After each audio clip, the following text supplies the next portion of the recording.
பாருங்களேன், இன்னைக்கு கூட மே 1 ஒரு உழைப்பாளர் தினம். எவ்வளவு பிரம்மாண்டமா கொண்டாடப்பட வேண்டிய நிகழ்வு. ஆனா எல்லார் முகத்திலயும் ஒரு ஒரு மௌனம் மட்டும் தான் இருந்துச்சு. யாருமே சிரிக்கல, யாருமே பிரைட்டா இல்ல. என்னடா நடந்துச்சு அப்படின்னு, என்ன துக்க வீட்ல இருக்கீங்களா அப்படின்னு சொல்ற மாதிரி தான் எல்லாருடைய மனசும் அங்க அந்த அந்த மனதின் அழகு முகத்தில் தெரியும் அப்படின்னு சொல்லுவாங்கல்ல. அப்படிதான் இருந்துச்சு. அப்போ அங்க ஏதோ ஒரு ஒரு ஒரு ஒரு ஒரு டேட்டா அவங்க கிட்ட இருக்கு. அவங்க நினைக்கிற மாதிரி ரிசல்ட் வராது. பெரும்பான்மையா திமுக ஜெயிக்கிற மாதிரி இருந்துச்சுன்னா, கண்டிப்பா இவங்க எல்லாருமே இன்னைக்கு ஆகா ஓகோன்னு கொண்டாடி முடிச்சிருப்பாங்க. இன்னைக்கு எந்த கேள்வி கேட்டாலுமே ஸ்டாலின் அவர்கள் கோபப்படுறாங்க. நீங்க எதிரணியினுடைய பலவீனத்தை பலமா பார்க்கிறீங்களா அப்படின்னு சொல்லி ஒரு நிருபர் கேட்கிறார். நாங்க பலமாவும் பார்க்கல, பலவீனமாவும் பார்க்கல. இப்ப என்ன அப்படின்னு சொல்லிட்டு அவர் பாட்டுக்கு போறாரு.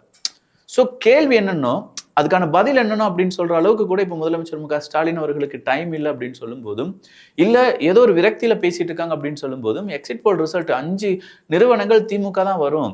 2 நிறுவனங்கள் அதிமுக வரும். ஒரு நிறுவனம் தாவேகா வரும் அப்படின்னு சொல்லி தானே கொடுத்திருக்காங்க. மெஜாரிட்டி 5 பேர் திமுக தானே வரும்னு சொல்றாங்க. அந்த சந்தோஷத்தை திமுக காண்பிக்க வேண்டாமா அப்படிங்கிற ஒரு குரல்லாம் உயர்ந்திருக்கிறது. ஸோ எக்ஸிட் போல் ரிசல்ட் அப்படிங்கிறத ஓரமா வச்சுட்டு மே 4ஆம் தேதி இன்னும் 2 தினம் வீட்டை விட்டு யாரும் வெளியில வர வேண்டாம்.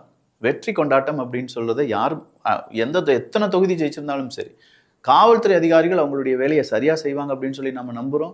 இங்க இருக்கக்கூடிய அரசு அதிகாரிகள் அவங்களுடைய வேலையை சரியா செய்வாங்க அப்படின்னு சொல்லி நம்புறோம். நம்ம வீட்டு குழந்தைகள் மனசளவுல அவங்களுக்கு எந்த பாதிப்பும் வராது. ஆனா வேணும்னே சில பாதிப்புகளை உருவாக்குவதற்காக தலைவர் ஸ்டைல சொல்ல போனா நிறைய சமூக விரோதிகள் நம்மளை சுத்தி நடக்கிறதுக்கான வாய்ப்புகள் இருக்கு. சமூக விரோதிகள் பார்வையிலிருந்து நம்ம ஒதுங்கி நிற்போம். நமக்கு அதுதான் நல்லது. ஏன்னா ஒரு கூட்டம் இருக்கு, அவங்க எந்த எக்ஸ்ட்ரீம் வேணாலும் போவாங்க, என்ன வேணாலும் செய்வாங்க. அரசியல் தெரிந்தவர்களுக்கும் அரசியல் படிக்கக்கூடிய நபர்களுக்கும் அந்த தாத்தா காலத்து டெக்னிக்ஸ் என்ன அப்படிங்கிறதுலாம் நமக்கு தெரியும். ஓவராலா பார்க்கும்போது நான் சொல்றதுல உண்மை இருக்கா இல்லையா அப்படிங்கிறத நீங்களே தெரிந்து கொண்ட பிறகு, யாராவது வீட்டில் இருக்கிறாங்க, வெளியூருக்கு போயிருக்காங்க, 4ஆம் தேதி தான் வருவாங்க அப்படின்னு சொன்னா 4ஆம் தேதி நீ வர வேண்டாம், அன்னைக்கு நீ பேருந்துலாம் ஏற வேண்டாம், அன்னைக்கு விட்டுட்டு ஒரு 5ஆம் தேதி 6ஆம் தேதி வாக்க வீட்டுக்கு வந்தா போதும் அப்படின்னு சொல்லுங்க.